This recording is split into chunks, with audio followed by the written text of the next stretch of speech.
Bienvenidos a la plataforma audiovisual de la Universidad Continental. Hoy nos encontramos con el doctor Luis Andrés Cucarella Galiana. Él es profesor titular de Derecho Procesal de la Universidad de Valencia, España, y es especialista en jurisdicción constitucional. Muy buenas tardes, doctor Luis Andrés. Bienvenido a la Universidad Continental. Quisiéramos sus impresiones respecto a nuestra universidad y al segundo Congreso Internacional de Derecho Procesal. La verdad es que las impresiones de entrada son buenas. Es cierto que es la primera vez que vengo aquí a la universidad, estoy recién llegado y tengo aún que conocer más, pero sí que veo que hay mucho interés y mucha ilusión en este evento que se está organizando. Ok, bueno, en esta oportunidad también queremos presentar a los docentes de la carrera de Derecho de la Universidad Continental, a la directora de la carrera, la doctora Fanny Marrache Díaz, y también al docente de la carrera de Derecho, el doctor Haley López. Empezamos con la doctora Fanny respecto al tema que lo trae ahora el doctor Luis Cucarella. Doctor, de repente nos puede comentar un poquito qué es lo que vamos a escuchar el día de hoy en la conferencia. Sí, a ver, en un congreso de Derecho Procesal, la aportación que pretendo traer yo aquí es explicar desde esa perspectiva procesalista el papel que está desempeñando el Tribunal Europeo de Derechos Humanos en la protección colectiva de derechos humanos. Pues ¿por qué razón? ¿No? Pues porque nos podemos encontrar con que lleguen al Tribunal Europeo de Derechos Humanos supuestos de violación masiva de derechos. Y lo que pretendo es analizar con ustedes y con los asistentes al evento el procedimiento procesal que se ha implementado hace pocos años con vistas a otorgar una tutela colectiva en esos casos de violación masiva de derechos. Bien, doctor, me sumo también a la bienvenida a la Universidad Continental en calidad de expositor de este evento. En la mañana justamente lo escuchaba en la exposición que se hizo en la Corte Superior de Justicia de Junín respecto a esas etapas, al menos en primer lugar, de la jurisdicción constitucional en Europa. Y al parecer, según efectivamente un comparativo que podemos hacer con el caso norteamericano, es una experiencia bastante reciente. ¿Usted cree que la jurisdicción constitucional en Europa ha comenzado con un buen pie, sigue un buen camino en la actualidad? Sí, es cierto que, como esta mañana conferenciaba en la Corte, el sistema europeo implementado en Europa es un sistema que llega relativamente tarde en comparación con otro sistema que es el norteamericano, pero yo creo que está bien implementado. El gran desafío que presenta el sistema ese es sobre todo en relación con la protección de derechos humanos. Es decir, en cuanto al control de constitucionalidad de las normas, está claro que desde el periodo de entreguerras hasta el fin del siglo XX se han ido por distintas oleadas implementando esos sistemas en los distintos países europeos, y ahora lo que creo es que lo que tenemos que reforzar es el papel de los tribunales constitucionales en la protección de los derechos humanos y, en su caso, el papel del Tribunal Europeo de Derechos Humanos en la protección de este tipo de derechos. Es decir, eso es lo que quería compartir con ustedes esta mañana en la Corte y lo que quería compartir también aquí en el Congreso de aquí de la Universidad. Se está siguiendo también, justamente respecto a la primera respuesta que usted dio, un buen camino en razón a la protección de los derechos fundamentales en un carácter colectivo en la actualidad. Estamos experimentando, el Tribunal Europeo está experimentando con ese sistema que es el denominado sentencia piloto. Es decir, se trata de seleccionar un asunto que pueda ser semejante a otros que estén pendientes también ante el Tribunal Europeo en ese caso de violación masiva, y resolver ese asunto como si fuera un asunto individual, pero que lo resuelto en dicha sentencia tenga fuerza expansiva y sirva para dar tutela a las otras violaciones fundadas en la misma causa, en la misma deficiencia estructural. Entonces, aún falta mucho por avanzar, porque en los sistemas internacionales o supranacionales de protección de derechos humanos aún existen muchas carencias. Las tiene esas carencias el sistema interamericano, las tiene también el sistema europeo.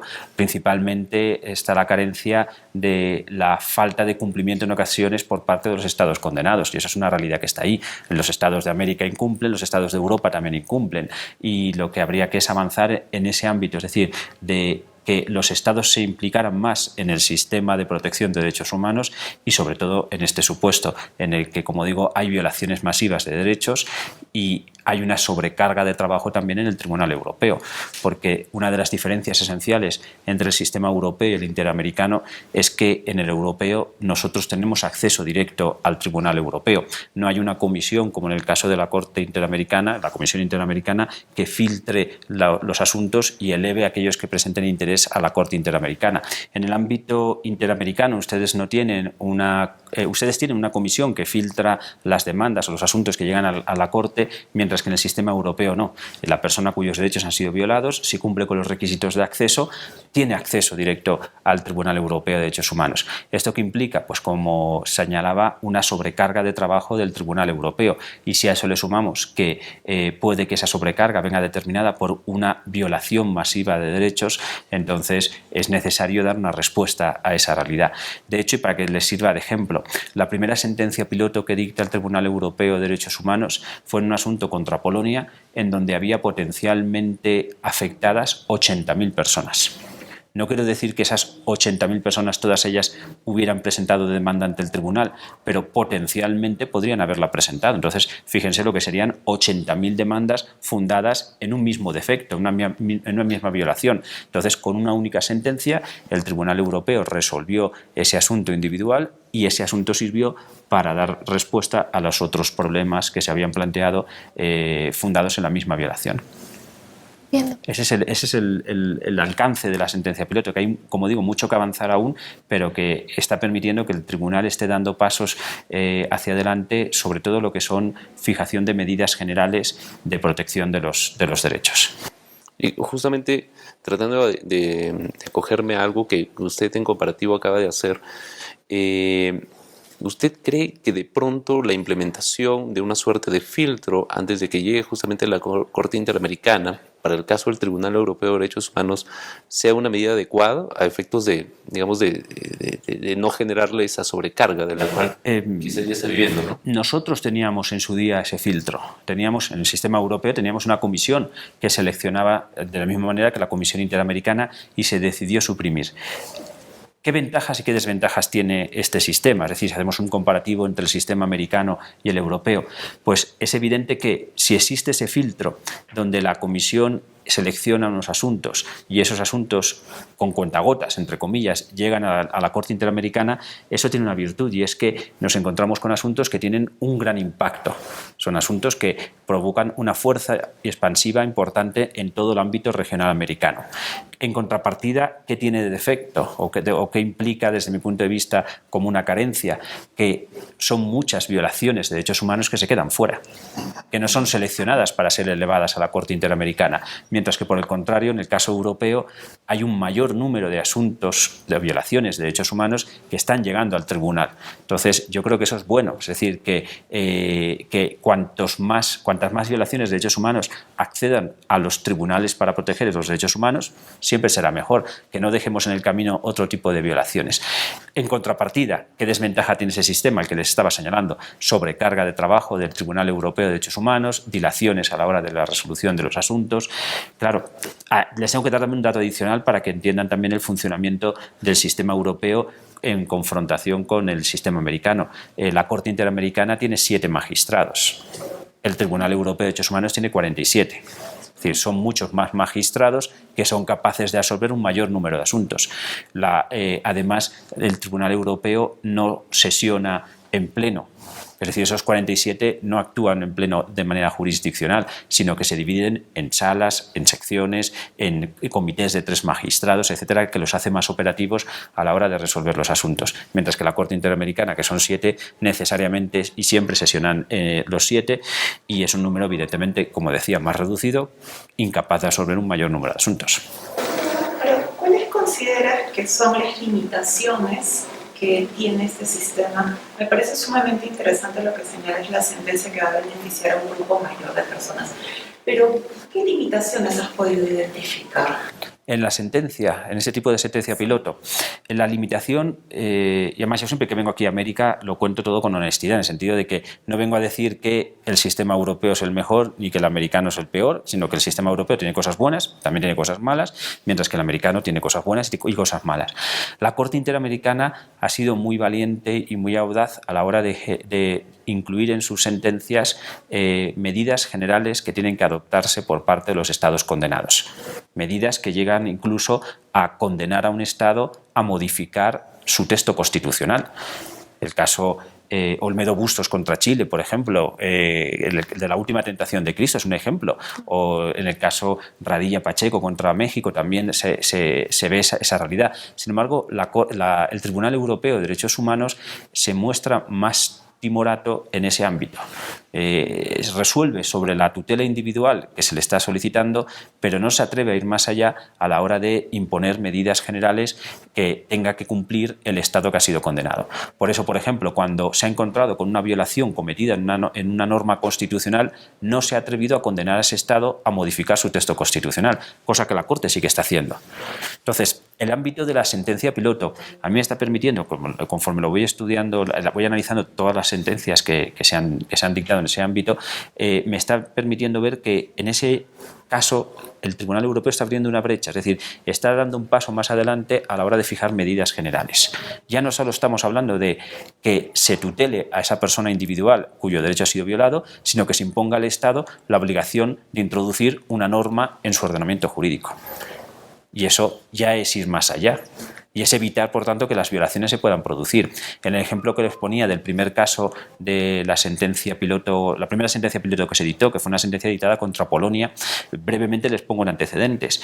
Cuando acaba la Segunda Guerra Mundial, Polonia pierde una parte de su territorio, fruto de los tratados que se celebran, que pasan a formar parte de la antigua Unión de Repúblicas Soviéticas.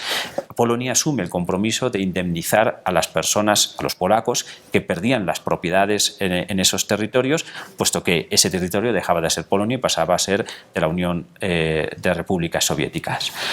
Bueno, pues ese compromiso no lo cumplió. Fueron 80.000 personas las que se vieron afectadas por esa pérdida.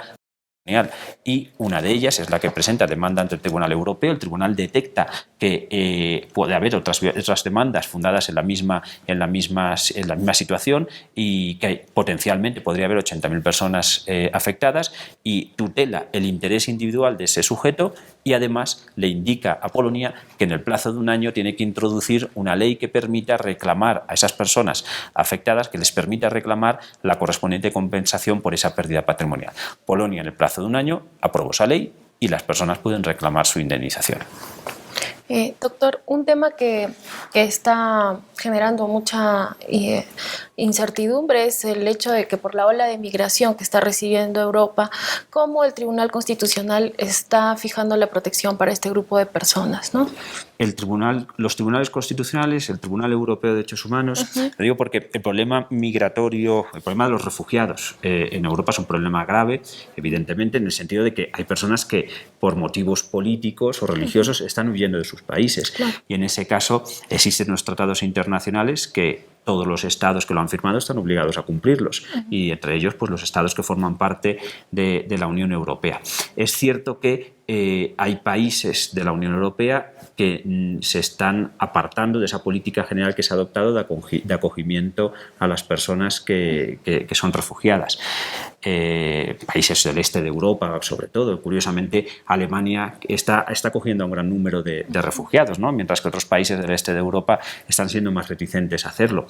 Claro, en el momento en que no se cumplan con esos compromisos, ahí ya se están violando derechos de las personas. Entonces, habría que ver primero dónde se ha producido la violación, para verificar si en ese país el Tribunal Constitucional, bueno, primero la jurisdicción ordinaria y luego en su caso su Tribunal Constitucional, si pudiera o no otorgar el amparo o la tutela a esa persona. Y si ese amparo no lo otorgara el Tribunal Constitucional, en todo caso el Tribunal Europeo de Derechos Humanos tiene jurisdicción sobre casi todos los estados del continente europeo, salvo Bielorrusia, Kazajistán y Ciudad del Vaticano. Todos los demás estados europeos forman parte parte del Consejo de Europa y por tanto están sujetos a la jurisdicción del Tribunal Europeo de Derechos Humanos. Por consiguiente, una persona, me da lo mismo que sea nacional de un país europeo o de fuera, o un refugiado, etcétera, cuyo derecho no se respetara, tendría legitimación para acudir ante el Tribunal Europeo para solicitar el amparo. Agradecemos la participación del doctor Luis Andrés Cucarella Galiana y los invitamos a seguir nuestra secuencia de entrevistas a propósito del segundo Congreso Internacional de Derecho Procesal y Arbitraje organizado por la Universidad Continental.